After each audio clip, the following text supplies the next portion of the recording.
Olá, meu nome é Débora Gonçalves e eu sou integrante do Grupo 8, que tem como tema a voltametria e os biosensores. Nessa videoaula, eu vou dar continuidade ao assunto, agora abordando a voltametria cíclica e a voltametria de pulso. A voltametria cíclica, a resposta de corrente para um pequeno eletrodo estacionário imerso em uma solução em repouso, é obtida em função de um sinal de excitação na forma triangular, como vocês podem ver aqui na figura 1. Nesse exemplo, inicialmente é aplicada uma rampa de potencial linear entre 0,8 volts até menos 0,15 volts. Quando o valor do potencial final de menos 0,15 volts é alcançado, ocorre então uma inversão na direção da varredura e o potencial retorna ao seu potencial inicial de 0,8 volts. A velocidade de varredura em ambas as direções é de 50 mV por segundo, e esse ciclo de excitação, então, é repetido várias vezes. Nesse exemplo, podemos ver que o tempo de ciclo dura 40 segundos. A figura 2 mostra a resposta de corrente para uma solução de 6 milimol de ferrocianeto de potássio e 1 milimol de nitrato de potássio, que então vai estar sujeita a um sinal de excitação cíclico. No potencial inicial, em 0,8 volts, é observada uma pequena corrente anódica, a qual imediatamente decresce para zero conforme a varredura prossegue. Quando o potencial se torna menos positivo, uma corrente catódica surge, como vocês podem ver aqui no ponto B, devido então à redução do íon hexacianoferrato 3 para o íon hexacianoferrato 2. Essa reação, então, é a reação que ocorre no cátodo. Após isso, um rápido aumento na corrente é observado entre a região B e a região D, enquanto que a concentração do hexacianoferrato 3 vai se tornando cada vez menor na superfície desse eletrodo. Essa corrente, no pico observado na figura 2, é resultante de duas componentes. Uma é a corrente inicial, que vai surgir, então, devido ao ajuste da concentração do reagente na superfície do eletrodo para uma condição de equilíbrio. A segunda componente é a corrente controlada por difusão. A primeira corrente, então, vai diminuir rapidamente nessa região entre D e F, em função, então, do aumento dessa camada de difusão. E é possível observar também que no ponto F, a direção da varredura vai passar a ser invertida. À medida que o potencial se torna mais positivo, a redução do íon hexacianoferrato não mais ocorrerá. E assim, a tendência dessa corrente é decair a zero, tornando-se posteriormente anódica. Nessa figura, é muito importante eu também esclarecer alguns termos para vocês. EPC significa, então, potencial do pico catódico, enquanto EPA significa potencial do pico anódico. IPC, corrente do pico catódico, enquanto que IPA significa corrente do pico anódico. Esses termos são muito vistos em voltametria cíclica e são muito importantes para a técnica. Falando um pouco mais da história, a voltametria cíclica ela foi inicialmente empregada em diagnósticos, mas atualmente ela é amplamente utilizada em química orgânica e inorgânica, e ela é frequentemente a técnica de escolha para investigar um sistema que envolve espécies eletroativas. Quanto ao tipo de eletrodos utilizados nessa técnica, nós podemos citar o eletrodo de platina, frequentemente usado. Para potenciais negativos, o eletrodo de filme de mercúrio pode ser o escolhido, e outros materiais empregados são o carbono vítreo, pasta de carbono, o eletrodo de grafite, ouro, diamante e, atualmente, nanotubos de carbono. Atualmente, muitos eletrodos modificados estão sendo desenvolvidos como biosensores. Um exemplo que é mostrado aqui nessa figura 3 é o amplificador enzimático, que é um imunossensor do tipo sanduíche, utilizado para a detecção de interações entre um antígeno e um anticorpo, utilizando então um mediador redox para facilitar a transferência de elétrons. A figura 3, então, ela vai nos mostrar como o arranjo na forma de sanduíche é montado sobre a superfície de um eletrodo de ouro. Essa camada, denominada SEM, ela vai consistir numa mistura entre mercaptoandecanol e ácido mercaptododecanoico.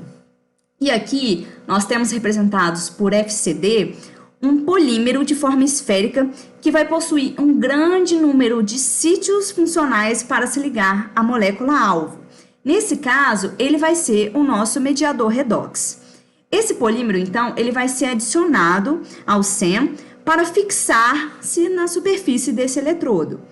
E a etapa final na preparação, então, vai ser a adição da biotina modificada, que vai, então, se ligar aos sítios de ligação remanescentes desse nosso polímero. Nesse exemplo, o anticorpo, que vai constituir, então, o nosso analito, aqui a antibiotina IgG, ela vai ser colocada em contato com o eletrodo de trabalho e vai se ligar especificamente à biotina. O conjugado do IgG é, então, adicionado e vai se ligar especificamente ao nosso analito. O eletrodo, então, vai ser imerso em um tampão contendo 1 milimol de APP, chamado para-aminofenilfosfato. Essa espécie ela vai ser convertida a para-aminofenol por uma fosfatase alcalina e vai se difundir, então, para a superfície do polímero.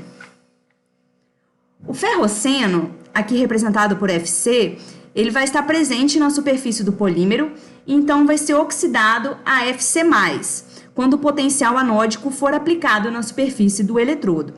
Dessa forma, o FC ele vai ser capaz de oxidar o para-aminofenol a essa estrutura quinoide mostrada aqui em Q1. E, ao fim, a magnitude da corrente resultante vai ser uma medida da concentração do analito IgG na superfície desse eletrodo. Agora eu vou falar um pouco mais sobre a voltametria de pulso para vocês. Os métodos de pulso acabam por contornar limitações da voltametria de varredura linear. Aqui eu vou falar de duas das principais técnicas de pulso, a voltametria de pulso diferencial e a voltametria de onda quadrada. A figura 4, ela vai nos mostrar dois dos sinais mais comuns de excitação utilizados em instrumentos comerciais de voltametria de pulso diferencial. O primeiro, mostrado em A, é muito utilizado em instrumentos analógicos e é obtido pela sobreposição de um pulso periódico sobre uma rampa linear. O segundo, mostrado em B, é tipicamente empregado em instrumentos digitais e é, na verdade, uma soma de pulsos sobre uma rampa na forma de escada.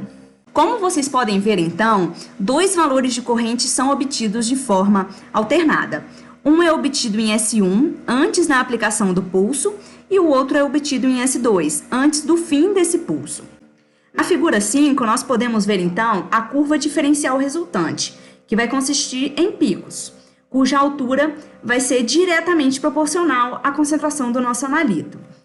Uma vantagem para esse tipo de voltamograma é que os máximos de picos podem ser observados para substâncias que apresentam diferenças no potencial de meia onda entre 0,04 a 0,5 volts, enquanto que na voltametria clássica ou de pulso normal, um valor de aproximadamente 0,2 volts é necessário para que essas ondas voltamétricas, então, sejam diferenciadas. Como vantagens dessa técnica, o mais importante de salientar é o aumento da sensibilidade que ela proporciona. Os picos oferecidos por ela são bem definidos para concentrações até 2.000 vezes inferiores àquelas observadas para as ondas voltamétricas clássicas. Os limites de detecção são na faixa de 10⁻⁷ a 10⁻⁸ mol por litro. E os instrumentos confiáveis estão disponíveis a um custo razoável no mercado. Agora, no nosso último tópico, eu vou falar um pouco mais sobre a voltametria de onda quadrada. Esse tipo de voltametria de pulso, ela vai oferecer como vantagem a grande velocidade de varredura, uma alta sensibilidade e um voltamograma que pode ser obtido em menos de 10 milissegundos. A figura C vai mostrar, então, a geração de um sinal de excitação empregado na voltametria de onda quadrada. O sinal, na forma de escada, exibido em A, é adicionado ao conjunto de pulsos mostrado em B, resultando, então, em um sinal de excitação de onda quadrada mostrado em C.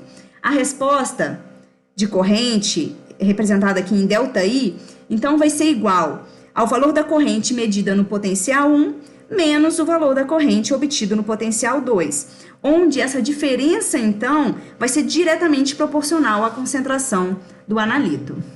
Devido à velocidade da medida, é possível e prático, então, melhorar a precisão da análise, obtendo-se um voltamograma médio a partir de várias varreduras voltamétricas. Para essa técnica, como vantagem, são reportados limites de detecção também na ordem de 10⁻⁷ a 10⁻⁸ mol por litro. E os instrumentos comerciais disponíveis para a voltametria de onda quadrada são produzidos por vários fabricantes.